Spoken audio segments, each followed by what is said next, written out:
Friends, welcome to Rishu creations. Friends, ఇక రేపటి కథలో మహేంద్ర తీసుకున్న నిర్ణయంతో ఇక దిమ్మ తిరిగిపోయింది శైలేంద్రకి, ఇక దేవయానికి. అయితే కథలో అయితే ఇక మహేంద్ర మనుని దత్తత తీసుకుంటానని చెప్తాడు కదా. ఆ తర్వాత అనుపమ కూడా వద్దని చెప్పడంతో నా నిర్ణయాన్ని ఎవ్వరూ ఆపలేరు, మనుని నేను ఒప్పిస్తానని చెప్పి ఇక ఇన్విటేషన్ కార్డ్ తీసుకొని నేరుగా ఫణీంద్ర వాళ్ళ ఇంటికి అయితే వెళ్తాడు. అక్కడికి వెళ్ళేసరికి ఇక దేవయాని మహేంద్ర ఎప్పుడెప్పుడు వస్తే ఆ ఇన్విటేషన్ అని వెయిట్ చేస్తూ ఉంటారు కదా శైలేంద్రదేవి అని. ఇక మహేంద్ర అక్కడికి వచ్చి ఇక తను మనోని దత్తత తీసుకుంటున్నానని ఇక వాళ్ళ అన్నయ్య చెప్పినా కూడా వినకుండా ఇన్విటేషన్ కార్డ్ని అయితే ఇచ్చేసి వెళ్ళిపోతాడు. ఆ తర్వాత ఇక దేవయానికి శైలేంద్రకి చుక్కలు కనబడుతూ ఉంటాయి. ఇక ఇద్దరు గదిలోకి వెళ్ళి ఇక శైలేంద్ర దేవయానితో, ఏంటి మమ్మీ ఇదంతా, అసలైన బాబాయ్కి ఏమన్నా పిచ్చి పట్టిందా? ఆ మనోగాన్ని దత్తత తీసుకుంటానని అంటున్నాడు. ఇప్పుడే వాడు కాలేజ్లో ఒక మెంబర్గా ఉండి కూడా మనల్ని ఎంతగానో లెక్క చేయడం లేదు, ఎలా అంటే అలా మాట్లాడుతున్నాడు. ఇప్పుడు వాడిని వారసుడుగా దత్తత తీసుకొని కాలేజ్కి ఎండీని చేస్తే అసలు ఇంకేమన్నా ఉందా? అయినా ఆ ఎండీ సీట్లో నేను కూర్చోవాలనే కదా రిషిని ఇక్కడి నుంచి ఎలాగైనా చంపాలని ఎన్నో ప్లాన్లు వేసి వాడు ఇక్కడ లేకుండా అసలు చనిపోయాడని మనం అనుకుంటున్నాం. కానీ ఇప్పుడు వీడు కొడుకు అంటున్నాడేంటి బాబాయ్? అయ్యో, ఇంకేమన్నా ఉందా అని అంటుంటే, అవును నాన్న, ఇప్పుడు ఏం చేయాలో నాకు కూడా అర్థం కావడం లేదు. ఈ దత్తత కార్యక్రమాన్ని ఆపాలంటే ఒకే ఒక్క మార్గం ఉందని అంటుంది. ఇక శైలేంద్ర, ఏంటి మమ్మీ చెప్పు, అవకాశాన్ని మనం వదులుకోకూడదు అని అంటుంటే, అది ఎలా జరుగుతుంది నాన్న, రిషి వస్తే తప్ప అని అంటుంది. ఏంటి మమ్మీ నువ్వు మాట్లాడేది అని అంటుంటే, అవును నాన్న, నిజంగానే రిషి ఉండుంటే ఖచ్చితంగా రావాలి. రిషి వస్తేనే ఈ దత్తత కార్యక్రమం ఆగుతుంది. రిషి, నువ్వు రావాలని, నువ్వు ఉండాలని మొదటిసారిగా నేను కోరుకుంటున్నాను.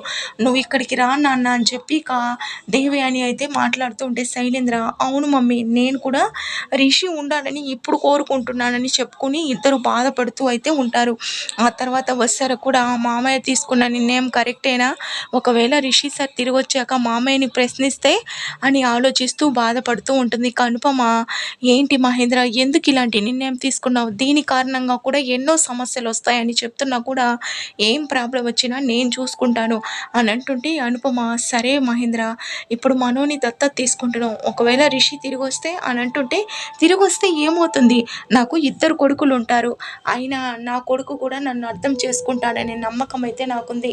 ఈ విషయం గురించి ఇంకెవ్వరు ఏం మాట్లాడకండి అని చెప్పి మనోనైతే కలుస్తాడు మహేంద్ర. ఇక మనోకి ఈ విషయం చెప్పడంతో ఒక్కసారిగా షాక్ అవుతాడు.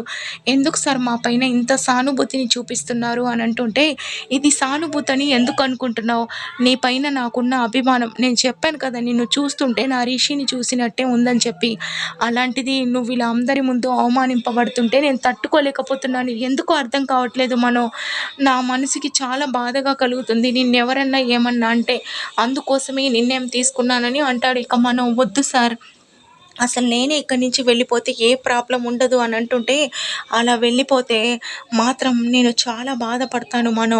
అయినా అనుపమని కూడా ఒప్పించాను, ప్లీజ్ నా మాట కాదనకు, నేను తీసుకునే నిర్ణయం కరెక్ట్గా ఉంది, ఇంకెవరు నిన్ను వేలెత్తి చూపించరు అని చెప్పి మాట్లాడుతుంటే, అది కాదు సార్, దీనికి మీ వాళ్ళందరూ అని అంటుంటే, ఎవ్వరి అంగీకారం అక్కర్లేదు, అయినా ఇది నా ఇష్టపూర్వకంగానే, నా మాటని మా అన్నయ్య ఎప్పుడూ కాదనరు, అలాగే వస్తారంటావా, తను కూడా నా మాటని గౌరవిస్తుంది, ప్లీజ్ కాదనకు అని చెప్పడంతో ఇక మనో కూడా ఒప్పుకుంటాడు.